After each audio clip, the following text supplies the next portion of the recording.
Hello folks, and welcome to my little project that I've been working on lately. So, what is this? Well, it's my take on the question, is it too late to start Wrath? At this point in the game's life cycle, we're halfway through Wrath Classic. All the war's done, TOC is out, and ICC is the next big thing. And because of that, I imagine a lot of people will want to come back just to punch the resident Frosty Boy in the dick. As such, I'm going to be taking a character from level 70 to 80 and gearing him up to see how doable that is as of the current patch for a brand new character. My goals then for this are to, as I said, reach level 80 and then reach a certain gear threshold that, in my experience up to now, is the sort of magic number that opens most doors. That being 5k gear score. Now let me state, I fucking hate gear score. It is a pox, a plague, a pestilence on all things good and green in WoW, and we as a people clearly don't learn from our mistakes and are doomed to repeat them time and time again. But in the Pug world, it is sadly the metric against you will be judged 90% of the time. Now, I would recommend to anyone starting out or returning, find a guild. Guilds are the beating heart of endgame content for a reason.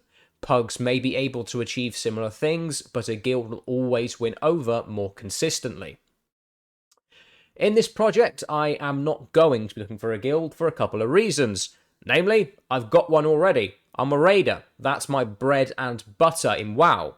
Alongside that, I have other commitments that I can't just turn on their head to try and fit a second raid schedule into my week for a project, and then joining said guild only for a short while before leaving once I'm done here. That just doesn't sit with me. And please, don't take my lack of a guild in this project as an endorsement of pugging over being in a guild. Pugging is an absolute arseache and generally is a little bit more toxic. But this is why my goal is for 5k gear score, because once you reach that, you should be able to get into most groups.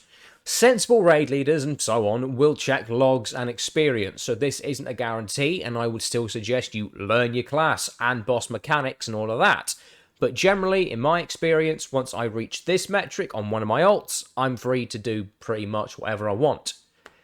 So the character I'll be using then, say hello to Thresh. Now, I have access to a second account with no level 80s on it.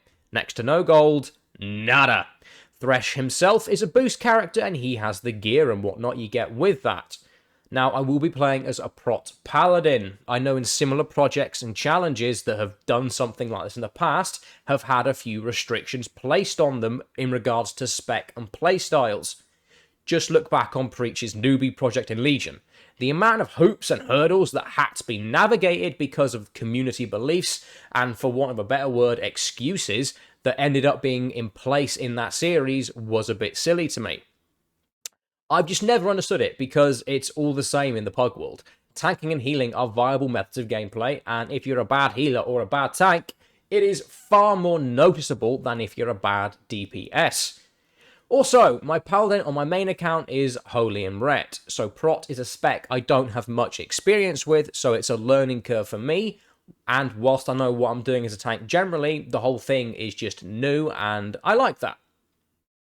So this video in particular, it will focus on the leveling aspect, and any subsequent videos will go in on the gearing more in depth, and what it's like for a character without the access to resources a lot of alts on established accounts and so on would have. So the leveling itself, it was pretty good fun actually. Found it rather therapeutic. I just sit down for whatever amount of time, put my feet up and pop on a TV show and saunter my way through the zones. No rush, no real deadline as it were. By that I mean I didn't feel the need to be level 80 by Thursday so I can go and raid on Friday or anything like that. Nah, my general goal was a level a day every time I logged in. Now, luckily I was able to achieve this. Some days it was easier than others, but it was done nevertheless. From start to finish, 70 to 80 took me around 9 days. However, that's not 9 days of constant play. Some days I could sit down for a proper session and would crack out more.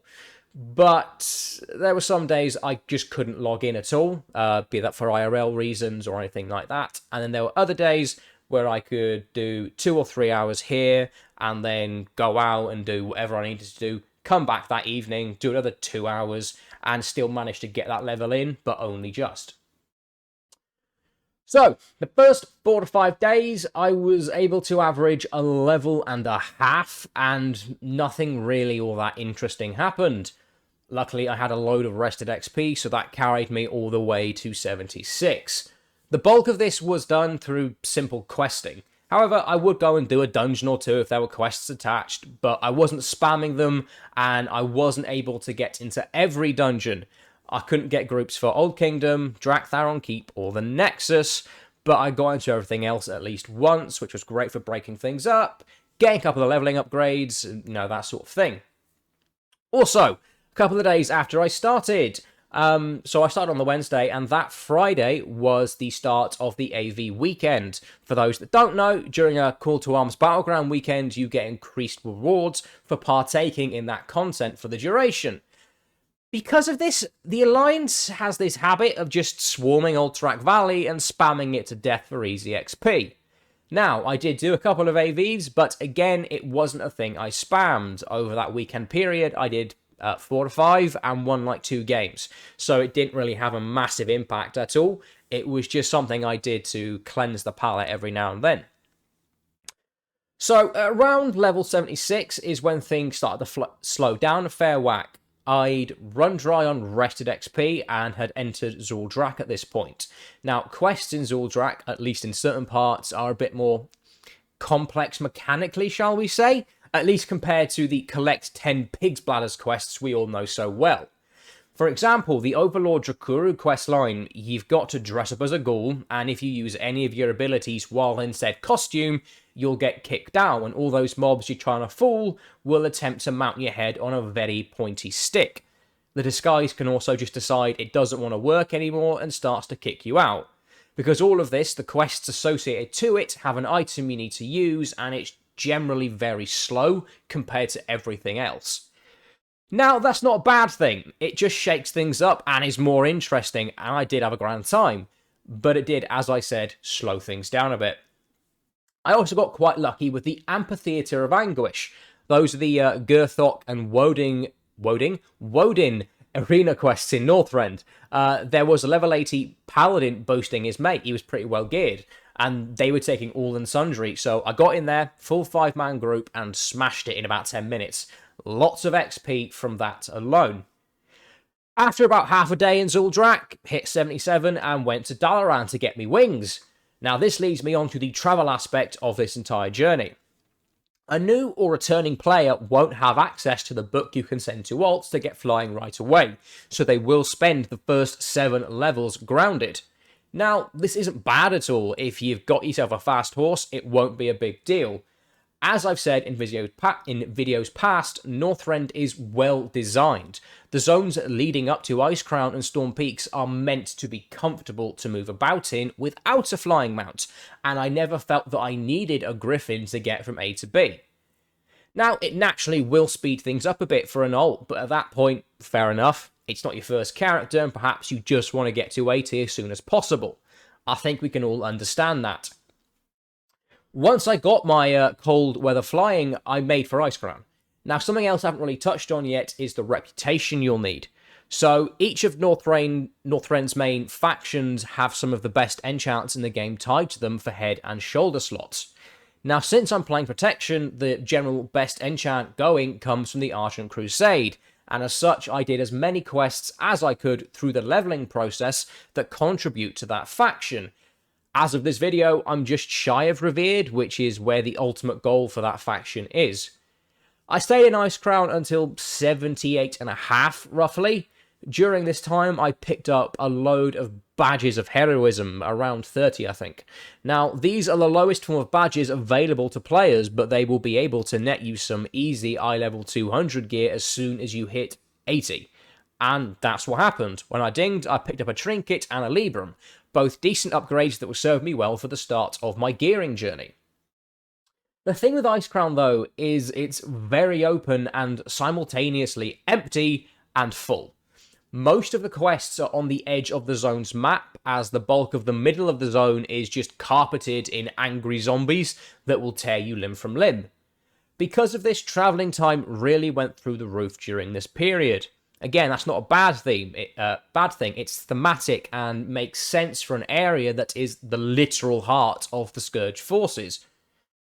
After focusing on the Ebon Blade and Matthias Lenner quests that give easy badges, I went to Storm Peaks because, again, it has to do with rep. Sons of Hodir have the best shoulder enchants, and you need to be exalted to unlock them. So I went and targeted the quests that would unlock that faction first, and once I got there, did all the quests associated with the Sons.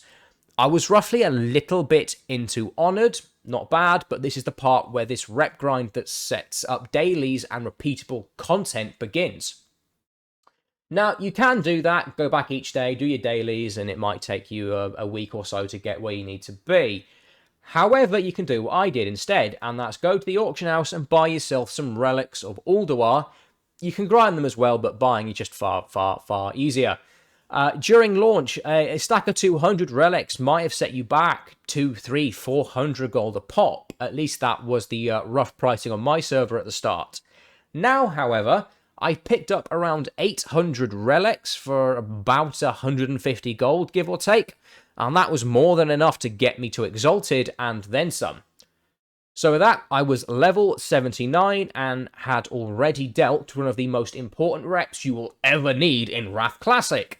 And as such, I would recommend anyone else who hasn't done this yet to go and do it. It's a piece of piss. Now, the last thing I did that day was Sirana Ice Shriek, an elite quest in the zone, and finished up around 2 bars into 79. Now, the next day, I blocked out some time in order to crack on and hit level 80. However, it was weirdly quick. It was way faster than the previous few levels, and I finished up around 3 o'clock in the afternoon, which was quite nice. So, yeah, that was around 9 days, give or take, start to finish. Now, this included those days I was unable to get on and actually make any headway, but not a bad time frame, and I think a realistic one for a new or returning player that has other commitments and some days may be unable to even log in at all. For me personally, I just really enjoy this experience. I haven't leveled like this since maybe my second character in Wrath. I'm at the point now where I've cleared all these zones like 10 times and there is nothing new for me to do here, but because of that, I use heirlooms. Characters can fly immediately. I'll spam dungeons. If AV weekend is up, I will utilize it because it's quick and it will get the job done. I want to get to 80 and play my ults and endgame content more than I want to level my ults at this point. But with this project, I had to jig my mindset a little bit. Try and go into this through the eyes of a new or returning player as best I could. Yes, I want to get to 80 and experience endgame content on this character, but ultimately I was in the here and now for most of it. I enjoyed the quests, the scenery, the fantastic music that Wrath Zones have to offer, and it was just so nice to go back to basics for a little while. A lot of my ults had a degree of raid gear from TBC, and upgrades didn't really start showing till nearer the end, and even then they were few and far between. But because this character was dressed in the crappiest greens you can imagine, every quest near enough gave me something new. I've always enjoyed the gearing side of leveling, a new item to look forward to with those bigger, more impactful upgrades found in dungeons or dungeon quests or elite quests and things like that. It was just great to feel like I was in an actual RPG for a few days and not just smashing my way through the content as quickly as possible to get to where I realistically want to be. I even found a rare elite in Zuldrak whilst on a quest and went back to kill it after said quest was done. I probably wouldn't have even noticed it if I was leveling one of my ults, and yeah, I was just more immersed in Northrend than I had been in a little while and was excited to get back to leveling in a way I haven't since Classic launched. The draw to get back to WoW was not as strong as it was then, let me just clarify. But it didn't feel like a slog or a chore or something that was in the way of me achieving other goals, and I wanted to do it. It was part of the experience, and I'm glad I went through it. I'd also like to point out, I ran into a lot of people you'd probably classify as new players during this process as well. Mainly in dungeons, as that's where I ended up actually interacting with people most often. But prime example, I joined a Violet Hold group, and 4 of us were there, sat in the instance, waiting for the 5th for like 10 minutes, one of the DPS. The leader then pipes up and asks what he's doing, where is he? And the guy said, "Can you summon me? I don't know where I'm going, I've never been there before." Which, if that's true, which based on how the dude seemed perplexed by the entire dungeon, I'd say it was weirdly refreshing. This is a guy who has never played Wrath, or Legion for that matter, as the dungeon got revamped in that expansion, and I was just glad to see that there were those kinds of people out there, and we're not totally a conglomeration of angry nerds who know everything that's coming our way with Classic. There are some fresh faces, and sometimes I honestly wish I was them, seeing the game for the first time, because nothing beats being a noob in WoW. Honestly, it was a great time. Many happy childhood memories were formed. Anyway, before we wrap up for today, I just want to touch on gold quickly. So this account had next to nothing, and I sent no gold over from my account. There was about 400 gold total when I started. That's pennies, and it won't really get you very far. However, questing through Northrend will have gold flowing from every crack and crevice. I went back to learn new abilities every 2 levels and always had more than enough to buy them and never wanted for reagents or repairs or food or anything of that nature. When the time came to buy flying, I had enough just from my travels to buy it outright, and it was never a blocker at any point. In total, I think I garnered about 5.5 grand and could easily get a few thousand more if I went back and completed all those quests that are missed. So if you're worried about how you're going to afford anything, just questing will give you what you need to get started. If you're a player that started from level 1 or a returning player with a better foundation than this account, then you should in theory have way more than I did when I started. Gold will, however, become more important as time goes on, because you're going to need to buy enchants, gems, consumes, all of that. So I would suggest finding a way to make a steady supply of gold each week. Once you start raiding regularly, you should get enough from that to cover the majority of raid-related costs. Can't say the same for PvP, I genuinely have little knowledge to how high-end PvP works. I just throw myself into a battleground once in a while and start hitting things that look vaguely orc-shaped. The new epic gems alone will set you back a couple of 100 gold a piece, so you're probably going to end up using the cheaper, bluer quality ones for a while.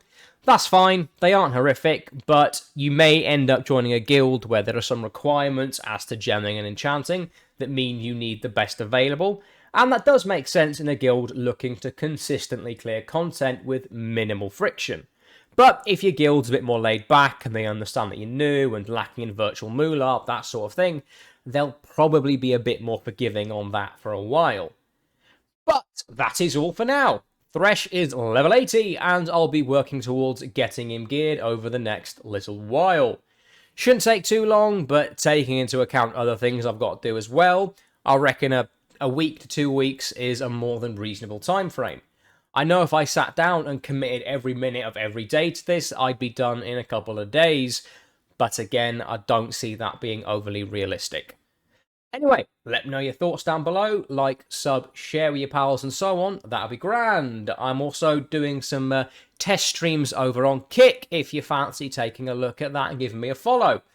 Anyway, have a good one, folks. Bye for now.